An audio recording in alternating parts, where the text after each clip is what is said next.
this session. So today's session is on preparing students to be successful online learners, and our presenter is Dr. Glenne Whisenhunt, who is Director of the Center for Learning and Teaching at Oklahoma City Community College. And with that, Glenne, I will turn it over to you.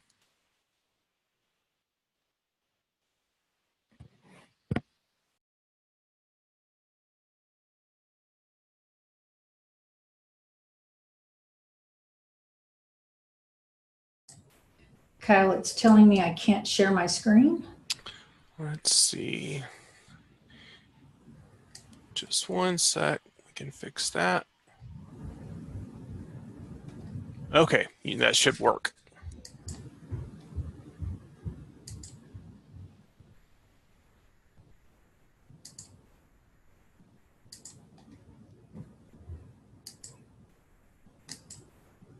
There we go. Good morning, everyone. I am excited to be here with you today, and am excited to be able to learn with you as we talk about ways that we can help prepare our students for online success. I'm going to be using Poll Everywhere during our conversation. So if you can please either open another browser tab or another window and access that link there. It's pollev.com/gwiz. Or from your phone, you can type gwiz to 37607. I'll give you just a brief amount of time to be able to go there and get that situated.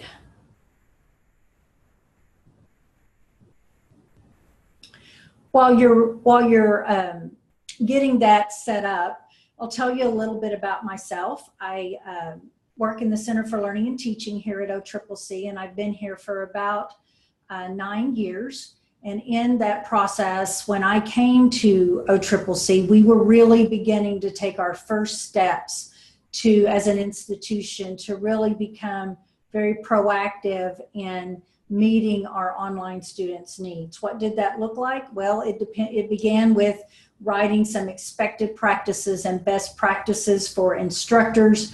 We began surveying students and having focus groups, and really beginning to analyze the needs of our students at a pretty detailed level. And so over the past 9 years, we've really began to implement some things and look at how can we meet our students' needs to the very best of our abilities, and to support them as they continue their educational studies in an online environment. Hopefully everybody is set up now to participate in Poll Everywhere. And we're going to start with the first opportunity. We have some breaking news. What I would like for you to do is type in your best headline to increase awareness of the truth about online courses. Now, we know as professionals in the online education world, there are a lot of things that students come in thinking, or their perception about online, that when they come in, they find out it might not be as they thought. So what would be a great headline to reach out and capture their attention and help inform them about online courses?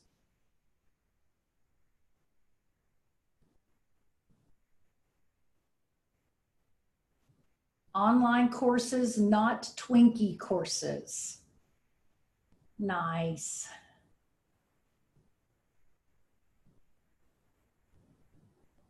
Online courses are more time consuming.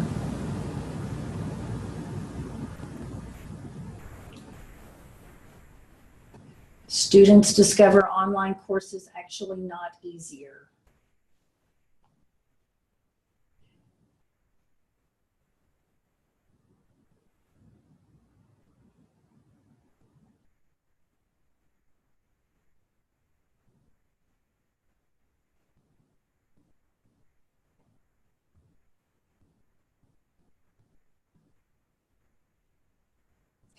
Online courses, do you have a computer? Yes, we've had some of those on our campus too. Online courses are truly interactive.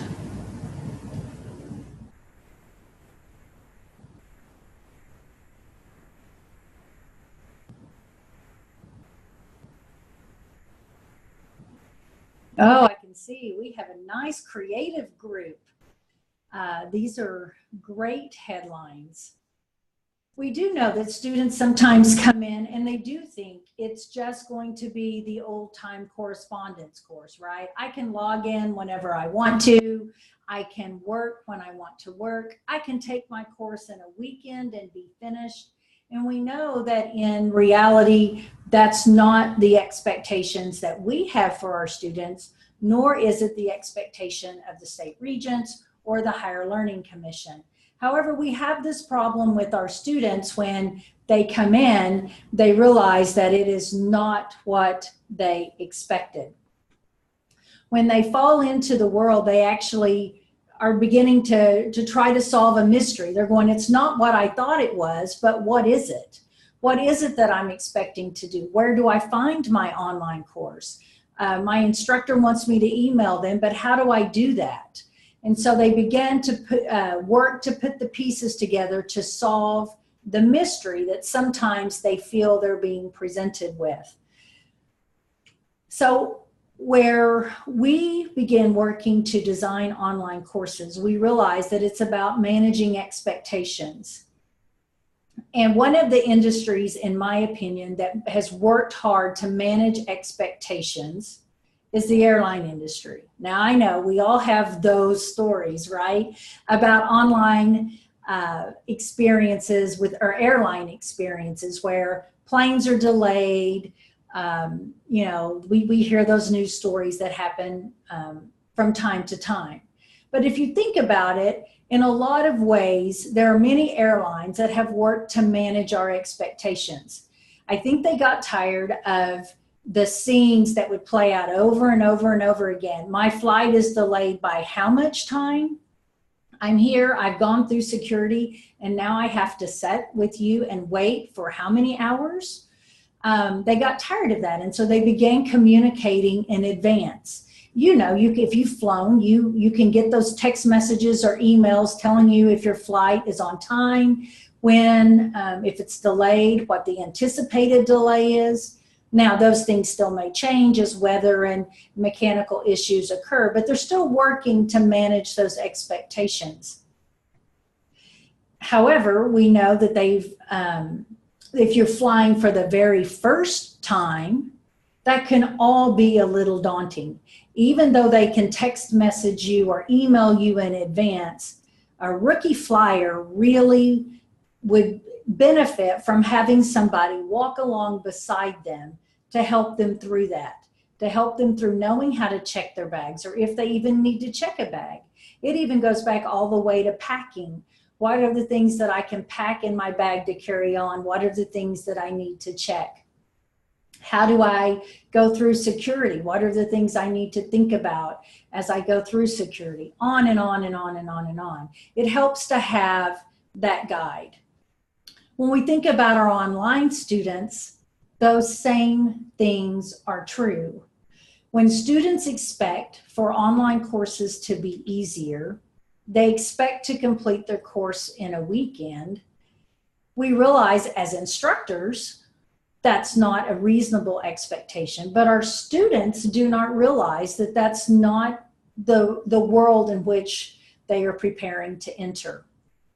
And so, in part of preparing our students to be successful online learners, we want to think about how to manage those expectations and how to communicate with them effectively so that they're aware. It's time for another poll. Which of these options do you think is the most important for a new online student to know prior to beginning an online class?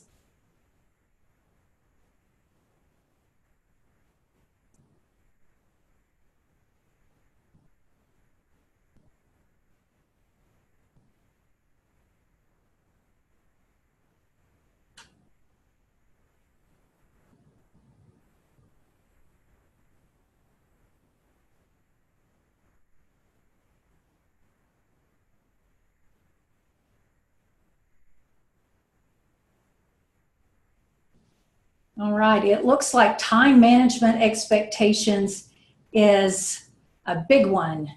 Looking at What is expected time-wise?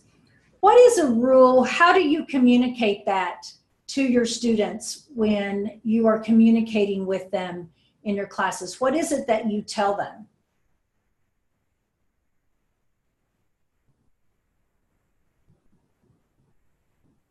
Can you all unmute your microphones and respond?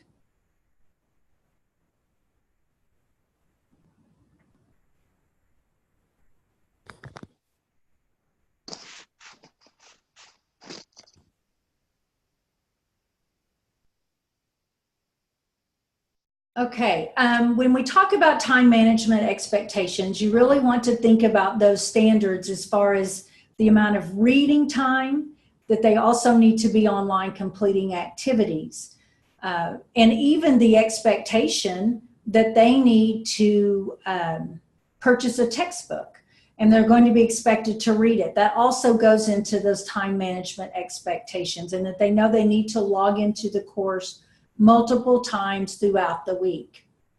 So that is definitely something that we want to make sure that they are aware of as they prepare to enter an online course, and that it's not easier. Let's see, we're getting some comments. Giving them a schedule. Yes, that is a very helpful tool for them to have that schedule, so they know those expected timelines for interaction, and making that a consistent schedule so that they know how to prepare with their busy lives. And giving them recommended timelines for completing the projects as well can also help them as they build their schedule for day to day. Basic computer literacy is also important. My classic favorite online student story is I had a student, and I am not kidding you, walked into my office carrying this laptop and said, I just got this new laptop yesterday. I've never used a computer before. How do I go about taking an online class? And that was quite the conversation. The student was in a full online schedule. And it was a struggle. The student eventually did heed our advice and back up and began with some basic computer literacy skills, and then re-enrolled the following semester. But yes, it was quite an interesting conversation. It does help if they know what a browser is. It does help if they know how to upload a file. They know how to download and edit a file, save it, and find it on their machine. You know, those are basic things that we do every day, but our students often don't, may not have had the experience for that. We know that our students are techie, they are tech users, but they do a lot of their life from their phone. And so they really may not have had some of those very basic computer literacy things that we think about as being, you know, a normal operation within a classroom or within a business environment. Our students are missing out on that. Where to get help? Help is a big thing because our students often need it, and they need it now, right? Our students often don't know where to get help with the LMS. They don't know if they're locked out with their password. Where do they call? They may need multiple ways to contact their instructor, depending on if their topic of concern is content or an assignment deadline or a course setting, or if it is a system issue. And so it's important to let them know when to get or where to get help, as well as when to get help. You know, what are the expectations that you have for your students as far as when are you going to be available? Are you going to be available 24 hours a day to respond to their emails? Are you expecting, you know, emails between 8 and 5 to get a response? Again, helping them manage their expectation, and knowing when an instructor is available to get help might also influence their times in which they choose to work. So if they know their instructor is available 8 a.m. to 7 p.m., then they may choose to try to work on their lunch hour while they're at work. That way an instructor is available if they should need assistance. Same thing with your LMS tech support or your general help desk support for your institution. It's interesting to me that we didn't have any responses for LMS navigation. And it is kind of hard to do that prior to beginning an online class. However, there are some structures that are being suggested out there in the literature where we can provide them a simulation for what that looks like so that they know the environment in which they're going. But I agree, it's more about the expectations in the beginning, looking at so they know what they're getting in for and can plan accordingly.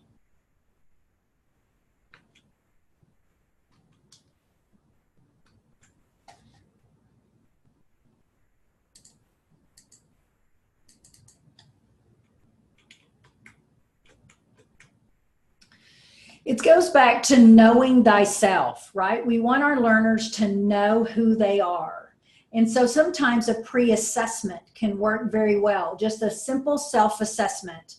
I found this article by Doe, Castillo, and Masioka that has a set of 14 questions that have been found to be reliable when predicting online student success.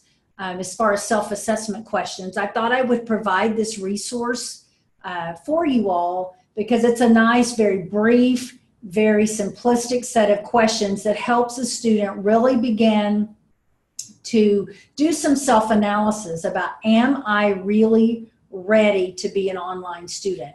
While they may be answering the questions the right way because they want a good score, if you will, it is helpful for them to still go through that. And those moments of self-doubt and questions of, is this really for me, will really begin to resonate with them and hopefully help them make the very best decisions they can make when deciding on their course selection and the course format.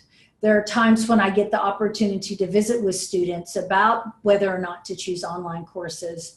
And I will tell them it's no different than choosing the courses that are appropriate for your major. It is also important for you to choose the format in which that course lives. Because if you have the correct content, but it's being delivered in a way that doesn't work for you, that's just going to create another level of interference, if you will, with the learning.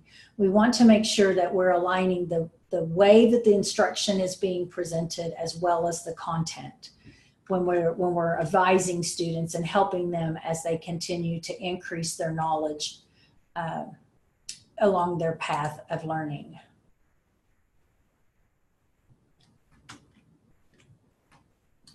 And I am trying to go.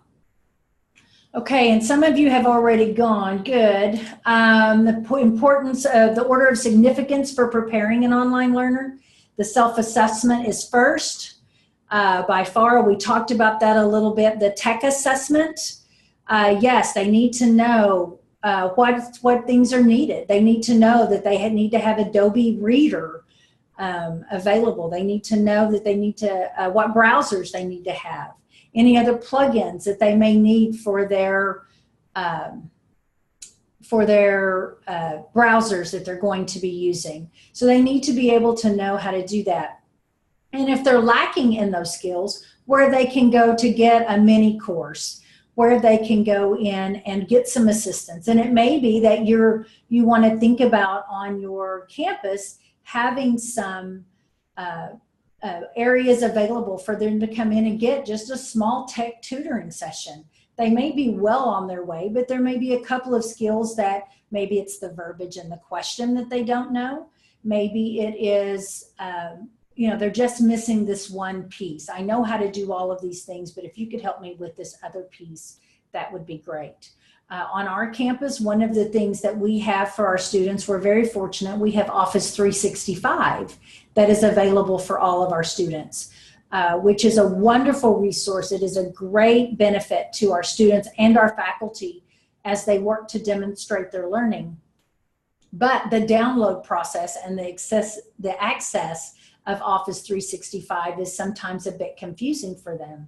And so we on our campus are working to provide some areas where they can come and get some help with just accessing Office 365. Once they get that, that removes that obstacle and they're on on their way toward learning. So you might think about what are those things on your campus that are those recurring issues that you see from your students, whether they're a returning online learner or a new online learner. What are those issues? And as you have that list, then begin thinking about ways that you can provide for support for them to help remove that issue for them. What are the ways that you can eliminate that question? Maybe it's providing the information in a different format, or maybe it's providing the information in multiple formats as you work with your students. The third one, here's the LMS orientation. And thinking about an LMS orientation, what are some structures that you all use to provide that? What are some things that you've included in your LMS orientation? Looks like we might be getting some chat responses here.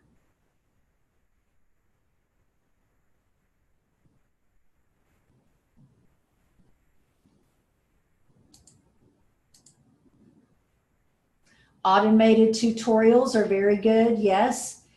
How to start discussions, how to email the instructor, where to find tutorials.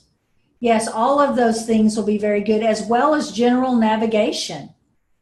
That's right, how do they log in? Where do they go to log in? How do you email your instructor? And think about all of the tasks that you ask your students to do in your courses on a regular basis. Those would be the items that I would recommend including in your LMS orientation. Now, this can be an orientation to your particular course if you choose, or you can have it larger, LMS wide if you want for the entire campus. You could have an orientation that's available for all students. So you really want to think about those things. And even if you have a campus-wide orientation, if you're using a feature of your LMS that might be unique to you and to your course and to your instruction, you may want to provide them a low-stakes assignment, meaning few points, to allow them to experience that particular feature and to help them become comfortable with that so that they know how to respond when they're trying to demonstrate a higher level of learning. And so that LMS orientation, in my opinion, is key to help them know the environment in which they are placed, because the online classroom environment is different than an on-campus environment. And they need to learn how to interact with each other. What is appropriate? What is not appropriate? We don't see that as often in our on-campus courses because our students have been in classes since they were 5 or 6 in most instances. Some of them, that's a very long time they've been in a classroom. Our other students, when they move them to an online environment, that's an entirely new world. They don't know how to ask a question. On campus, they would raise their hand. They don't know how to do that in an online environment. And so again, just explaining those expectations and explaining to them, helping them translate that on-campus world with which they're familiar to the online world is key to helping them be successful in that world. A learning style inventory. And I know learning styles, that can be an interesting topic of conversation. Some will say learning styles are not well founded in the literature. Others will argue these are learning style preferences. But when we think about an online learner, you want to think about, can that student learn in isolation? What is that going to look like? Do they get energy from interacting with the instructor face-to-face? We've all had those students on campus where they really do receive their energy. They need that affirmation, that face-to-face affirmation from the instructor that they're doing the right thing, that they're on the right track. They're expecting that on campus. Sometimes it's hard to provide that in an immediate way online. And so that may be a struggle for them. If they're expecting to interact with students regularly or share information back and forth on a consistent basis, one-on-one, it's sometimes hard to have that in an online environment. Even if that student is persistent to seek that type of support from other students in the class, sometimes other students are not as willing to enter into that type of collaboration in an online environment. So those are some things to think about as we go through that learning, preparing them to be successful. Any other ideas that you all have? Anything else you would consider including in that learning style inventory?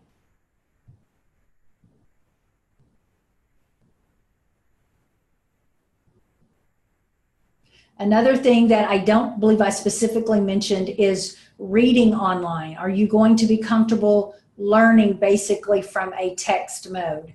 While we do have options, and the options for video are becoming much more widespread for us to have good quality academic natured videos available for us, you know, we're still primarily in a lot of online classes looking at text. And so our students, we want to make sure that they are available to receive that information via text and can do that well.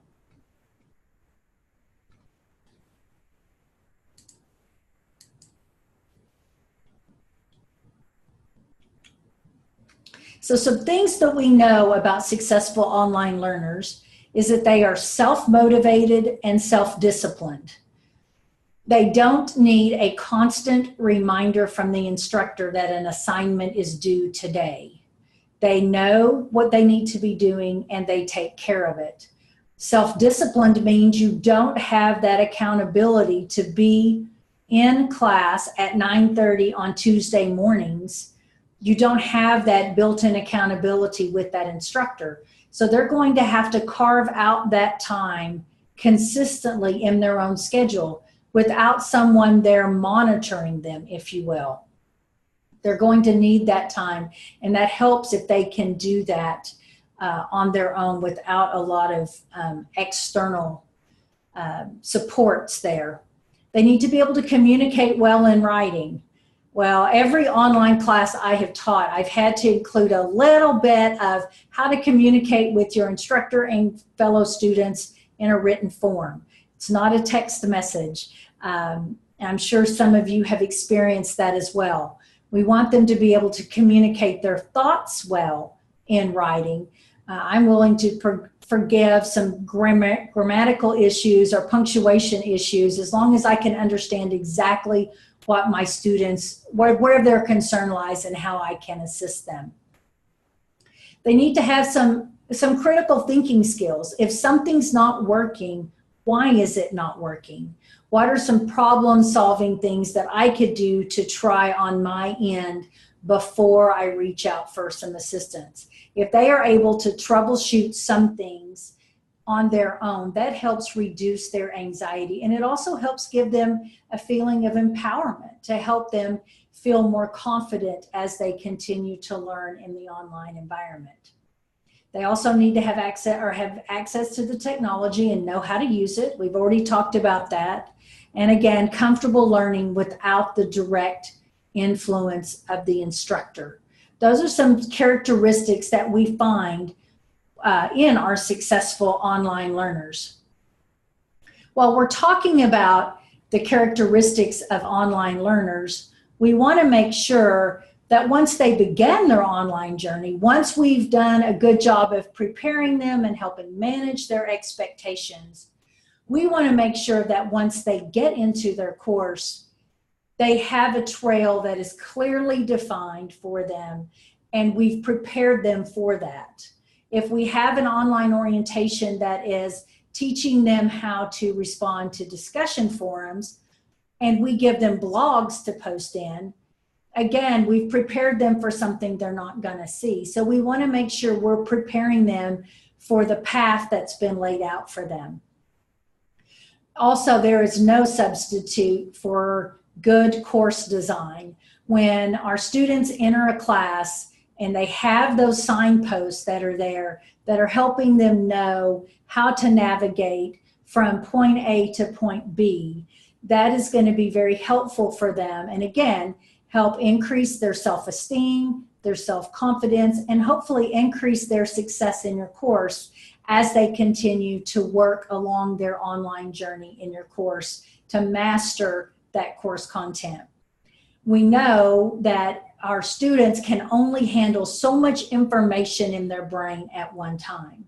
And so the earlier we can teach them about the LMS, the expectations, and the technology, if we can teach them that when the content is easy, when the content becomes difficult, the technology is invisible because they're familiar with that. They know how to navigate the course. They know how to turn in an assignment. They don't need to worry about that because they know how to do that. They can focus on the more complex material.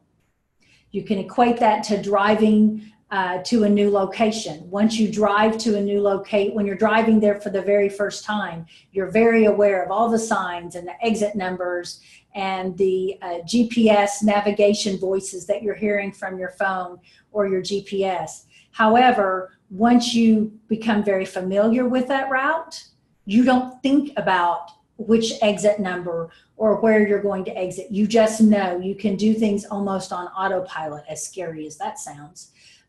You can do that without having to have much regard for that. We want to create that environment and that structure and that support for our students so that they can have a similar journey in their online class. Teach them early, and then as the content becomes more challenging, they are able to master that content without a regard for the technology.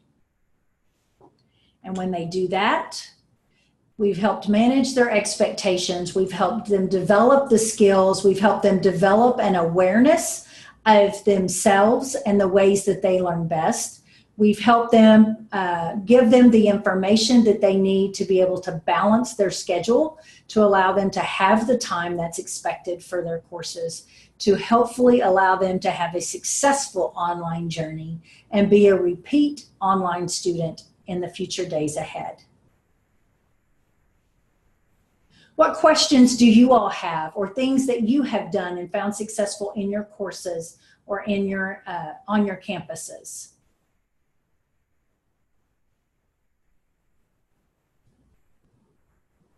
Glenne, I'm going to make sure really quick that everyone is unable to unmute themselves. So Okay. everyone will be unmuted for a second, and then everyone will be muted again, but for sure with the ability to unmute, just to make sure that we have that. Sure.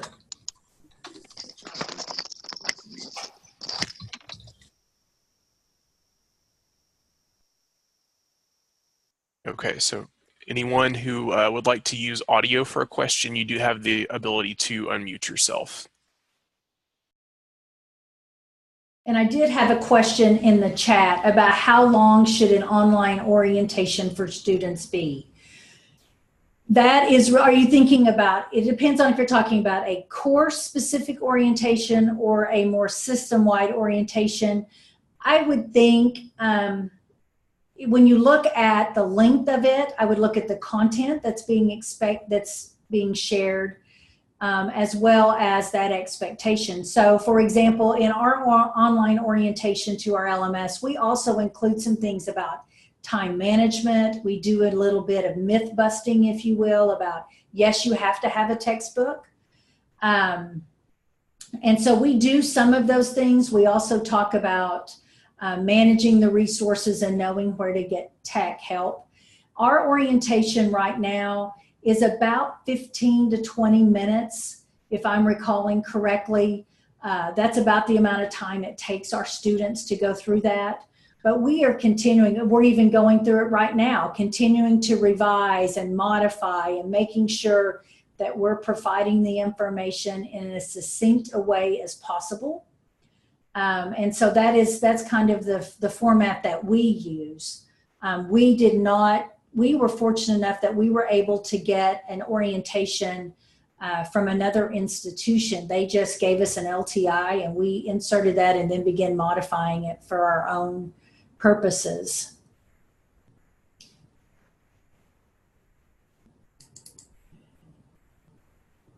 And Pam, I don't mind to share kind of an overview of what our course looks like. If you can send me an email, I'll be glad to reply to that and give you that information. Let's see, Tiffany said she teaches at 2 different colleges. One of them has an orientation module that's automatically included within each online course. And the other college does not, so she spends a lot of time working with students who struggle. So Tiffany, you can attest to the value of an online orientation then. That's really good. Ours is a separate course. All of our students are automatically enrolled in that with about 24 hours of their enrollment on our campus. And so they can do that in advance. And many instructors will email them about a week before classes start and say, you know, okay, your first assignment is to complete this online orientation. So go and complete this now to make sure you have the tech that you need and make sure that you have the resources available. And I've had some requests here to post my email. And I will post that there, and I'll be glad to share that information with you so that you can email me. Any other questions or ideas? While some of you may be typing, one thing I did not mention about managing expectations, I don't think, is that pre-course email. That is an important key to introduce yourself to your students, but to also help them begin to manage those expectations from you. My own children are college students, and they will laugh and say, oh no, you're one of those instructors that email students before class starts. Yes, I do, and I do that a bit unapologetically because I want them to be used to hearing from me frequently and often, and I need them to read their emails. Yes, Lynn, I see your question. That is a great question, is how do you get them to read their email? We have done a bit of a campaign on our campus to talk. We used our marketing and PR group created for us some chance cards, and we talk about don't take a chance of missing class information, read your email, those kinds of things. We help them put their emails on their phone. We've done some of those supports, but yes, it is still very much a challenge. Is there a learning style inventory that you use or prefer? We use Myers-Briggs on our campus. There are several online. There's a VARC that is out there. But that resource that I gave you for the online article, we are really looking at putting that out there. Again, that's about 14 questions, 12 or 14 questions that have been proven to be reliable toward predicting online success. And so I think that'll be a good resource for us. We're going to begin trying to try that and see if that's going to help us with helping guide them and helping them see that they have the skills that they need or need to continue to acquire some skills as we move forward.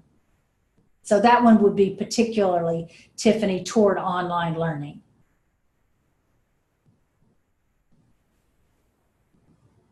Any other questions?